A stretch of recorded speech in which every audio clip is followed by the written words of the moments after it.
کہ یہ گرفتاریاں سیاسی بنیادوں پہ ہیں، جس پہ اسد کیسر کے وکیل نے دلائل پیش کیے اور عدالت نے اپنا مختصر فیصلہ سناتے ہوئے ایف آئی اے سے 6 سوالات کیے۔ وہ سوالات کیا ہیں وہ بھی آپ کے گوش گزار کر دیتے ہیں۔ انہوں نے کہا عدالت یہ ریمارک دے رہی ہے کہ کیا الیکشن کمیشن نے کارروائی کے لیے ہدایات جاری کی ہیں ایف آئی اے کو، یہ پہلا ان کا سوال تھا۔ دوسرا کیا وفاقی حکومت نے ایف آئی اے کو اس کیس میں تحقیقات کا کہا ہے، یہ دوسرا تھا۔ اور تیسرا انہوں نے کہا کہ کیا پولیٹیکل پارٹی ایکٹ 2002 ایف آئی اے کی جورسڈکشنز یعنی کہ مطلب ایف آئی اے کی حدود میں آتا ہے کہ نہیں۔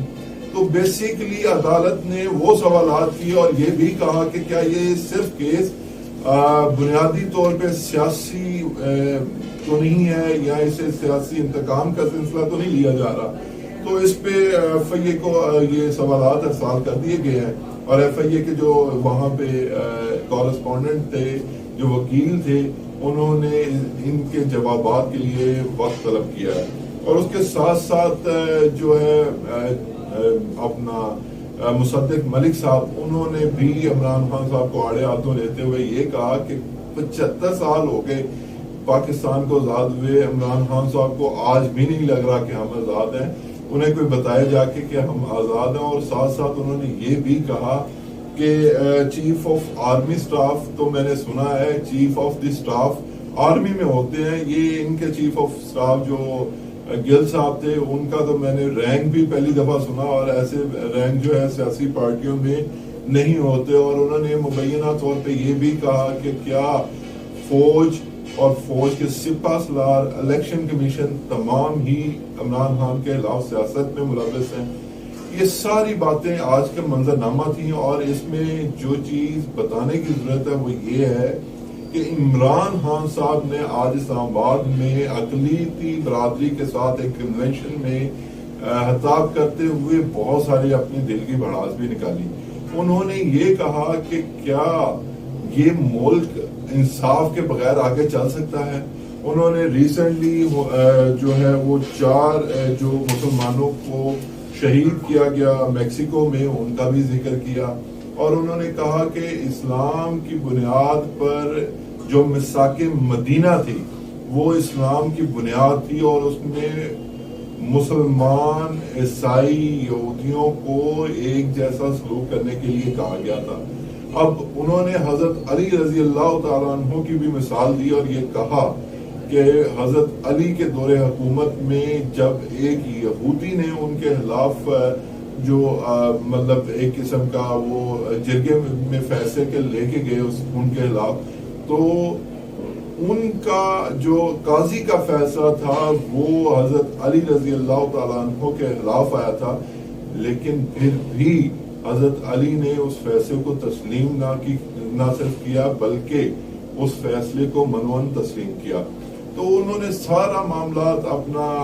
اسلامک پوائنٹ آف ویو سے رکھے، اور انہوں نے کہا کہ آنے والی ہماری حکومت میں تمام برادریوں کے ساتھ ایک جیسا سلوک کیا جائے گا۔ اور انہوں نے ساتھ ساتھ مختلف جو ہے اسلامی ریفرنسز کو بھی کوٹ کیا۔ انہوں نے بلکہ یہ ایک سندھ میں مبینہ طور پہ زبردستی اسلام قبول کروانے کے حوالے سے بات کرتے ہوئے کہا کہ اس کا اسلام سے کوئی تعلق نہیں ہے۔ ہم بھی یہی سمجھتے ہیں کہ زبردستی اسلام قبول کروانا کوئی کسی قسم کی مطلب اسلام اس چیز کی اجازت نہیں دیتا، بلکہ یہ فورس میئرز ہیں جو کہ کسی صورت اسلام میں قابل قبول نہیں ہیں۔ مزید عمران خان نے ابن خلدون کا حوالہ دیتے ہوئے یہ کہا کہ انہوں نے اپنی مطلب بہترین مثال قائم کرتے ہوئے چند الفاظ ان کے کوٹ کیا اور کہا کہ دنیا میں اللہ نے انسان کو اگر بھیجا ہے تو وہ انصاف قائم کرنے ہی بھیجا ہے۔ تو یہ سارے معاملات عمران خان صاحب نے بنیادی طور پہ ایسا لگ رہا تھا کہ عمران خان صاحب یہاں پہ بیسیکلی پریچر کی حیثیت سے، تبلیغی حیثیت سے یہ نان مسلم کمیونٹی سے خطاب کریں، لیکن نان مسلم کمیونٹی بھی وہاں پہ نہ صرف عمران خان صاحب کو سن رہی تھی بلکہ ان کو بہت شدید قسم کی اپوزیشن پہ نعرے بازی بھی کر رہی تھی، امپورٹڈ حکومت نامنظور کے نعرے لگ رہے تھے، کہیں پہ عمران خان کے جو ہے وہ آگے بڑھنے کے جو ہے وہ نعرے لگ رہے تھے، اور ساری صورتحال. اور یہاں پہ انہوں نے یوسف کا بھی ذکر کیا جو کہ مبینہ طور پہ حراست میں ہے، اور کس طرح سے حراست میں ہے یہ تو بات کسی بھی علم رکھنے والے کے مطلب دماغ میں آنے والی نہیں ہے. لیکن عمران خان صاحب نے آخر میں جو بات کی 13 اگست کے حوالے سے وہ یقینی طور پہ انہوں نے میرے نزدیک قبل از وقت کر دی، اور جس پہ یقینی طور پہ وفاقی حکومت بھی اب متحرک ہوگی، اور وہ اس جلسے کو رکوانے کے لیے مکمل طور پہ سوچ رہی ہوگی اور اقدامات لینے کے بارے میں بھی سوچ رہی ہوگی. انہوں نے عمران خان صاحب نے کہا کہ ہم بتائیں گے 13 اگست کو ساتھ جشن منائیں گے آزادی کا، ساتھ یہ بتائیں گے کہ حقیقی آزادی ہوتی کیا ہے، اور یہ بھی بتائیں گے کہ حقیقی آزادی لینی کیسے ہے. تو یہ سارے معاملات آج جو ہیں وہ پیش آئے، اور تحریک انصاف کے جو گل صاحب ہیں وہ بیسیکلی ہیں تو پولیس کی جو ہے وہ حراست میں، لیکن مبینہ طور پہ اطلاعات یہ ہیں کہ نہ تو تحریک انصاف کا کوئی بھی رکن ان سے ملنے جا رہا ہے، نہ ہی ان کے فیملی ممبران، بلکہ یہ یہاں تک اطلاعات آ رہی ہیں کہ انہیں کھانا دینے بھی کوئی نہیں جا رہا، بلکہ ان کو وہی کھانا دیا جا رہا ہے جو تھانے میں یا جیلوں میں قیدیوں کو دیا جاتا ہے. تو یہ معاملہ کہاں تک آگے چلے گا؟ یہاں پہ میاں محمود الرشید کے خلاف اور پھر اسد قیصر اور پھر بہت سارے پارٹی کے لوگوں کے خلاف مبینہ طور پہ جو ہے وہ پولیٹیکل وکٹمائزیشن ہی میں اسے کہہ سکتا ہوں کہ پولیٹیکل وکٹمائزیشن جاری ہے، اور یہ کہاں پہ رکے گی، اور کیا عمران خان صاحب اس پہ کوئی نیگوشیٹ کرنے کے لیے تیار ہوں گے کہ نہیں، یہ سب کچھ وقت ہی بتائے گا. صورتحال ایسی لگ رہی ہے کہ عمران خان صاحب چونکہ اس وقت مقبولیت کی انتہا پہ ہیں، تو وہ کچھ نہ کچھ دباؤ جو ہے وہ اگست کے اینڈ تک وہ دباؤ ڈالنے میں کامیاب ہوں گے. یہ 13 اگست کو جو ہونے والا پاور شو ہوگا جو لاہور میں ہاکی اسٹیڈیم میں ہوگا، وہ ایک جھلک ہوگی. اس کے بعد اگر ایک مہینے تک وفاقی حکومت جو ہے وہ مطلب اسمبلیاں تحلیل نہیں کرتی، تو مجھے ایسا لگتا ہے اور یقینی طور پہ ایسا ہی ہونے والا ہے کہ اسلام آباد کی طرف مارچ ہوگا، اور پھر اس میں شدید قسم کے معاملات جو ہیں وہ سامنے آئیں گے، اور اس میں پھر پکڑ دکڑ ہوگی، اور کس حد تک ہوگی. اسلام آباد کی ٹیریٹری میں پولیس اور رینجرز تعینات کی جائے گی، اور کیا اس دفعہ اسلام آباد میں تحریک انصاف کو جلسہ یا جو ہے وہ لانگ مارچ کی اجازت دی جائے گی کہ نہیں. یہ سب سوالات انشاءاللہ ہم کوشش کریں گے کہ اس حوالے سے جو بھی اپڈیٹس آتی رہیں وہ ہم آپ کے سامنے پہنچائیں. آج کے ویلاگ سے احمد ریاض بلوچ کو دیجیے اجازت، اللہ نے کے بعد.